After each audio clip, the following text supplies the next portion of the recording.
হাজারো ব্যথা বেদনার পরে ফিরে আসনি তুমি আপন ঘরে,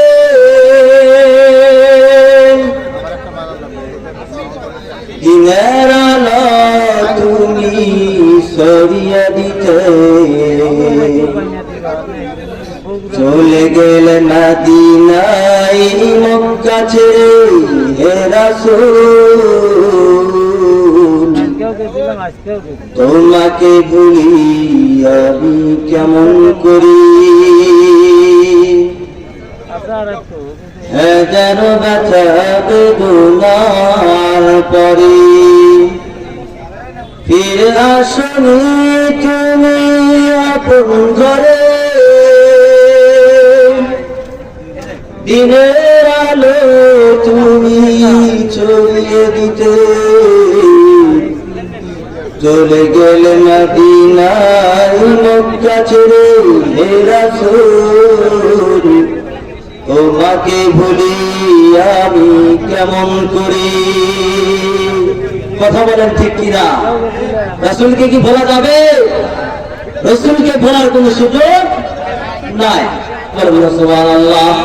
এইবার নবীকে রাজ্জা যায় মদিনার, আবার আম্মাকে রাজ্জা করলাম বাবা একটু কাপড় দাও, আমার রক্তস্থানটা ডাইকে লই, আমি একটু রাসূলের দরবারে যাইব। রাসূলকে দেখার সাথে সাথে আমার কলিজাটা ঠান্ডা হয়ে যাইবে।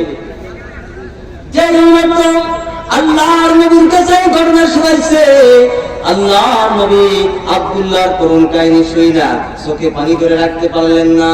এইবার আব্দুল্লাহর ডাইকে ডাইকে কয়, আব্দুল্লাহ রে আয় আয় আয় আমার বাগানের ভিতরে আয়, আমার ঘরের ভিতরে আয়।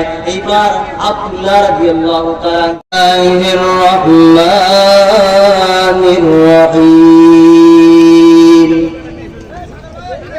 ইন্নাল লাযীনা আমানু وعملوا الصالحات كانت لهم جنات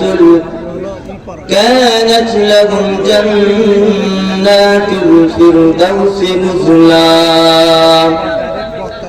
وقال سيد الأنام صلى الله عليه وسلم لا طاعة لمخلوق في معصية الخالق، أو كما قال عليه الصلاة والسلام.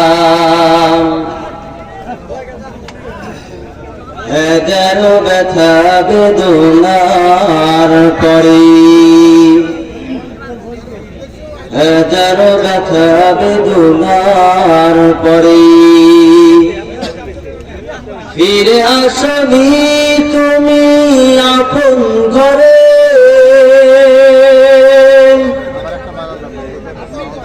দিনের আলো তুমি সরিয়ে দিতে চলে গেলে মদিনায় মক্কা ছেড়ে হে রাসূল, তোমাকে ভুলি আমি কেমন করি। হাজারো ব্যথা বেদনার পরে ফিরে আসনি তুমি আপন ঘরে, দিনের আলো তুমি ছড়িয়ে দিতে চলে গেলে মদিনায় মক্কা ছেড়ে হে রাসূল, তোমাকে ভুলি আমি কেমন করি। কথা বলেন ঠিক কিনা? রাসূলকে কি ভোলা যাবে? রাসূলকে ভোলার কোন সুযোগ নাই। সম্মানিত সুধী, সর্বপ্রথম আল্লাহ জাল্লা শানুহু আম্মা নাওয়ালহু দরবারে লাখ কোটি শুকর সুজুদ যে আল্লাহ তাআলা অত্যন্ত ভালোবেসে মহব্বত করে অসংখ্য অগণিত বান্দাদের মধ্য থেকে যাচাই বাছাই ও নির্বাচিত করে নবীজির জবানে ঘোষিত জান্নাতের বাগানে বসার তৌফিক দান করলেন। এই জন্য সকলে প্রাণ খুলে সেই মহান মালিকের দরবারে শুকরিয়া আদায় করি আলহামদুলিল্লাহ। রাসূল আরবি সাল্লাল্লাহু আলাইহি ওয়াসাল্লামের উপর সকলেই মুখতাসার দরুদ ও সালাম প্রেরণ করি, সকলেই করি সাল্লাল্লাহু আলাইহি ওয়াসাল্লাম। আমি বয়ানের শুরুতেই আমি আজকে একতা জুনিয়র ক্লাবের উদ্যোগে আয়োজিত যুব সমাজ যুবক ভাইদেরকে ধন্যবাদ জানাচ্ছি। আজকে আমার প্রাণ প্রিয় যুবক ভাইরা আজকে গানের আড্ডাখানা যাত্রা সিনেমা সেইগুলো বাদ দিয়ে আজকে কোরআনের তাফসীরের ব্যবস্থা করেছে। এই জন্য আপনারা খুশি নেবে যা আমরা সবাই দোয়া করি আল্লাহ পাক রব্বুল আলামিন আমার এই যুবক ভাইদেরকে ইসলামের জন্য কবুল করেন, সকলে বলুন আমিন। আজকের মাহফিলের সম্মানিত সভাপতি, প্রধান অতিথি, বিশেষ করে আজকের দিনে প্রধান মেহমান, প্রধান বক্তা, সারা বাংলার আলোড়ন সৃষ্টিকারী লক্ষ কোটি যুবকের হৃদয়ের স্পন্দন মাওলানা আবরারুল হক আসিফ সাহেব দামাত বরকাতুল আলিয়া, উনি আমাদের মাঝে অবশ্যই কিছুক্ষণের মধ্যে আগমন করবেন। এই জন্য যারা যেখানে ঘোরাঘোরা করছেন অতি দ্রুত এসে নবীজির জবানে ঘোষিত জান্নাতের বাগানে এসে বসেন। সম্মানিত শুধু আমি বয়ানের শুরুতে আপনাদের কাছে জানতে চাচ্ছি, সকলেই আওয়াজ দিয়ে বলুন তো দেখি আমাদের সৃষ্টিকর্তা কে? আর একটু জোরে বলেন কে? আল্লাহ। আল্লাহ আমাদেরকে সৃষ্টি করেছেন, আমাদের সৃষ্টিকর্তা হলো আল্লাহ। আমাদেরকে সৃষ্টি করে পৃথিবীর জমিনে পাঠাইছেন। পৃথিবীর জমিন থেকে অবশ্যই আমাদেরকে কবরের জগতে যাইতে হবে, কথা বলেন ঠিক না ঠিক? মুহতারাম হাজিরিন, কবরের জগতে যাওয়ার পূর্বে আল্লাহ পাক রব্বুল আলামিন কোরআনে কারীমের ভিতরে ঘোষণা করে দিলেন, আমি আল্লাহ তোমাদেরকে সৃষ্টি করেছি, তোমাদেরকে সৃষ্টি করেছি আমি আল্লাহর গোলামি আর দাসত্ব করার জন্য, আমি আল্লাহর বন্দেগী করার জন্য। আমি আল্লাহর বন্দেগী যদি তোমরা করতে পারো, নিঃসন্দেহে আমি আল্লাহ তোমাদেরকে জান্নাত দান করব। সুবহানাল্লাহ। মুসলমান ভাইরা আমার কথাগুলো দিল দিয়ে বুঝবেন। আল্লাহ পাক রব্বুল আলামিন আমাদেরকে পৃথিবীর জমিনে সৃষ্টি করে পাঠাইলেন। এই পৃথিবীর জমিনে আল্লাহ পাক আমাদেরকে পাঠাইছেন। আল্লাহ পাক কোরআনের ভিতরে ঘোষণা করে দিলেন, বান্দারে তোমার জগতের ভিতরে আমি পাঠাইলাম। এই জগতের ভিতর থেকে যদি দুইটা পুঁজি নিয়ে যদি আমি আল্লাহর ডাকে তোমরা সাড়া দিতে পারো, কবরের ভিতরে যদি দুইটা পুঁজি নিয়ে আসতে পারো, নিঃসন্দেহে আমি আল্লাহ পাক রব্বুল আলামিন তোমাদেরকে জান্নাত দান করব। জোরে বলেন না সুবহানাল্লাহ। সেই দুইটা পুঁজি কি জানার দরকার আছে না নাই? একটি পুঁজি হলো ইন্নাল্লাযীনা আমানু ওয়া আমিলুস সালিহাত, একটা পুঁজি হলো ঈমান, আর একটা পুঁজির নাম হলো নেক আমল। কথা বলেন ঠিক না ঠিক? মুসলমান ভাইরা আমার কথাগুলো দিল দিয়ে বুঝবেন।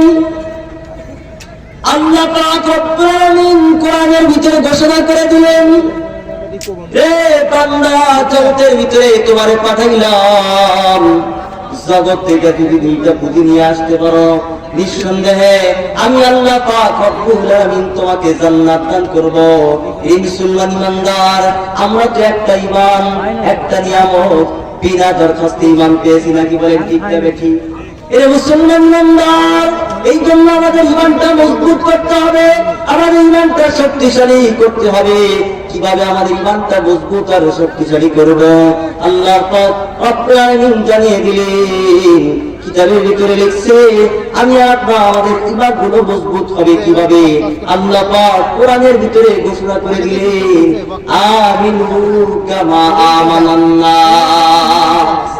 এর জগতের মানুষ আমি আল্লাহ তোমাদেরকে বানাইছি, আমি আল্লাহ তোমাদেরকে জগতের ভিতরে পাঠিয়ে দিয়েছি। কেমনে কেমনে ইমানদার সাজবা, কেমনে কেমনে তোমরা ইমান নিয়ে আসবা। এই বান্দা আমিনু কামা আমানান নাস, তোমরা ইমান নিয়ে আসো যেমন লোকেরা ইমান নিয়ে এসেছে।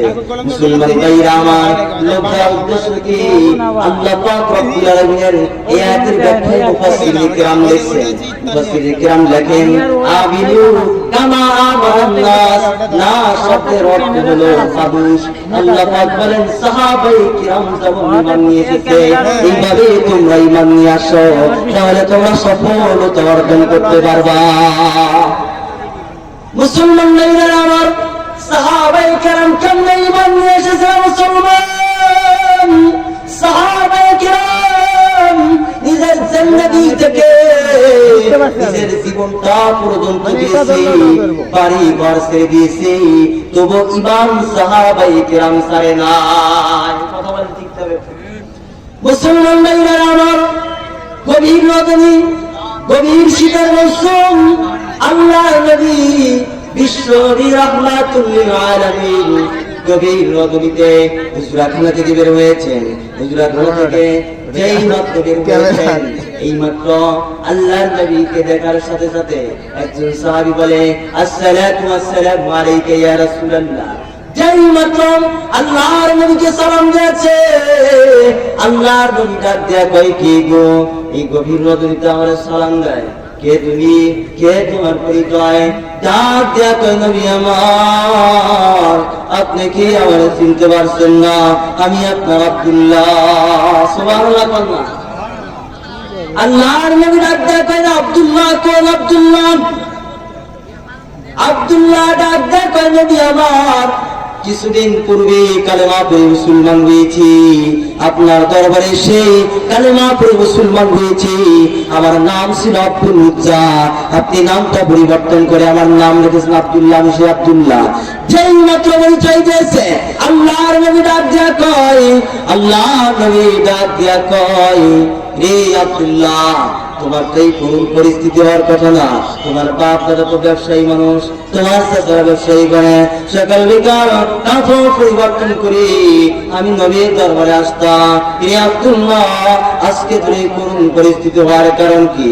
আব্দুল্লাহ ডাক দেয়া কয় নবী আমার, আপনার প্রতি ঈমান এনেছি, এক আল্লাহকে মেনে নিয়েছি, এই জন্য আমার চাচা আমারে ডাক দেয়া কয় আব্দুল্লাহ, তুমি মুহাম্মাদের প্রতি ঈমান নিয়ে এসেছো, আমার বাড়িতে তোমার কোনো স্থান নাই, আমার বাড়ি থেকে বের হয়ে যাও। যেই মাত্র বলেছে আমার বাড়ি থেকে বের হয়ে যাও, নাই তো রাসূলের দরবার ছাড়বা, নাই আমার দরবার ছাড়বা। আমি আমার চাচাকে জানিয়ে দিয়েছি, চাচারে তোমার বাড়ি ছাইরা দিতে পারি, এক মুহূর্তের জন্য ঈমান হারা হইতে পারি না। যেই মাত্র আমি বাড়ি থেকে বের হয়েছি, এই মাত্র আমার চাচারা দেখা কয় আব্দুল্লাহ, যেই কাপড় পইরা তুই বাড়ি থেকে বের হয়ে যাইতেছ, এই কাপড় তো আমাদের টাকার কিনা, আমাদের অর্থের কিনা টাকার কাপড়, এই কাপড় দিয়ে যাইতে পারবি না, কাপড় খুইলা দে। উদ্দেশ্য হলো আমি কাপড় খুলতে রাজি হব না, আমিও আপনার প্রতি দরবারে আসতে পারবো না। নবী আমার, আল্লাহ নবীকে ডাক দেয়া কয়, নবী আমার, আমার চাচাকে বলা করে দিয়েছি। আমার চাচা যেই মাত্র বলেছে আপনি আপনার কাপড় শরীর থেকে ভাতিজা, তোমার শরীর থেকে কাপড় গুলা খুলে দাও, সঙ্গে সঙ্গে আমি আমার শরীর থেকে কাপড় খুলে দিয়েছি। নবীকে ডেকে বলে, নবী আমার, আমার চাচারে আমি যাই না দিয়েছি রে চাচারি, আজকে আমার শরীর থেকে কাপড় খুলে দিতে পারে, আমার বাড়ির অর্থ সম্পদ চাইরা দিতে পারে, বাড়ি ঘর চাইরা দিতে পারে, এই চাচারি তাম পৃথিবী চাইরা দিতে পারে, এক মুহূর্তের জন্য ঈমান হারা হইতে রাজি নাই। সুবহানাল্লাহ। আর একটু জোরে বলুন না সুবহানাল্লাহ।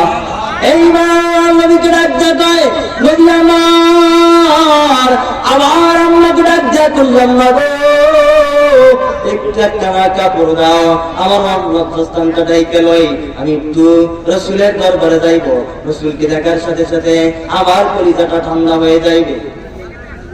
যেই মাত্র আল্লাহ আল্লাহর নবীর কাছে ঘটনা শোনাইছে। আল্লাহর নবী আব্দুল্লাহর করুণ কাহিনী শুইনা চোখে পানি ধরে রাখতে পারলেন না। এইবার আব্দুল্লাহরে ডাইকে ডাইকে কয়, আব্দুল্লাহ রে আয় আয় আয় আমার বাগানের ভিতরে আয়, আমার ঘরের ভিতরে আয়। এইবার আব্দুল্লাহ রাদিয়াল্লাহু তাআলা রাসূলের হুজরা খানার ভিতরে গেল। রাসূলের হুজরা খানার ভিতরে যাওয়ার পরে আল্লাহর নবী ডাক দিয়ে কয়, আব্দুল্লাহ এই আব্দুল্লাহ রে গভীর রজনীতে শীতের ভিতরে তরতর করে কাঁপতেছো, তারপরে তামাম দুনিয়া চাইরা দিয়েছো, বাড়ি ঘর চাইরা দিয়েছো রে আব্দুল্লাহ। আমি নবীর সারস নাই, ইমান সারস নাই আব্দুল্লাহ। আজকে আমি নবী তোর প্রতি খুশি হইয়া আমি রাসূলের দুই কানা ব্যবহারের কাপড় ধরে আমি দান কইরা দিলাম। সুবহানাল্লাহ বলেন না? এ মুসলমান ইমানদার, আল্লাহর নবী যেই মাত্র আব্দুল্লাহকে দুইটা কাপড় দান করেছে, এইবার আব্দুল্লাহ ডাক দেয়া কয়, আব্দুল্লাহ এইবার বল তোর দিলের ভিতরে কি আকাঙ্ক্ষা, তোর দিলে কি তামান্না, আমার কাছে চা, যা চাইবি আমি তাই দিয়ে দেব। এইবার আব্দুল্লাহ ডাক দেয়া কয়, নবী আমার কোনো কিছু চাই না, তামাম দুনিয়া চাইরা দিয়েছি, বাড়ি ঘর চাইরা দিয়েছি, ইজ্জত সম্মান হারা ফেলেছি, নবী আমার কিছু চাই না, কিছু চাই না, তবে আপনার কাছে দরখাস্ত। আমি শুনেছি শাহাদাতের মওত যদি হয় মৃত্যুর যন্ত্রণা হয় না, কবরের ভিতরে আযাবের ফেরেশতা আসে না, মুনকার নাকির আসে না, বিনা হিসাবে আল্লাহ কিয়ামতের ময়দানে জান্নাত দান করে। আল্লাহর নবীকে ডাক দেয়া, নবী আমার শাহাদাতের মওত চাই। এইবার আল্লাহর নবী দোয়া করলেন, আব্দুল্লাহ যা যা তোর জন্য দোয়া করে দিলাম, আল্লাহ তোর সেই হিসাবে কবুল করো। আল্লাহু আকবার কন্যা আর জোরে বলেন আল্লাহু আকবার।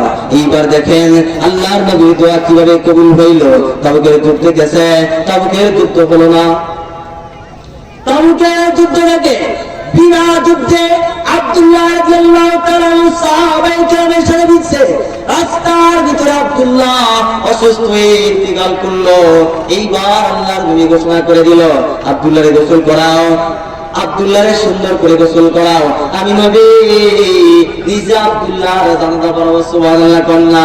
এবার আব্দুল্লাহর গোসল করানো হলো, আব্দুল্লাহর গোসল করানো হলো, আল্লাহর নবী স্বয়ং নিজেই জানাজা পড়াইলেন। এইবার বাজান জানা আল্লাহর নবী বিশ্বনবী আব্দুল্লাহর জানাজা নিজে পড়াইলেন। সাহাবায়ে কিরাম আব্দুল্লাহর লাশটা কাঁধে নিয়ে কবরস্থানের দিকে রওনা দিয়েছে। আল্লাহর নবী পিছনে পিছনে রওনা দিয়েছে। এইবার কবরস্থানে হাজির সাহাবায়ে কিরাম আব্দুল্লাহর লাশটা কবরের ভিতরে নামাইবে এমন মুহূর্তে আল্লাহর নবী সাহাবায়ে কিরামকে ডাক দেয়া কয়, রে সাহাবীরা, রে আমার সাহাবীরা, আব্দুল্লাহর কবরের ভিতরে কেউ নামতে পারবে না। আব্দুল্লাহর কবরের ভিতরে আমি নবী নিজে নামবো।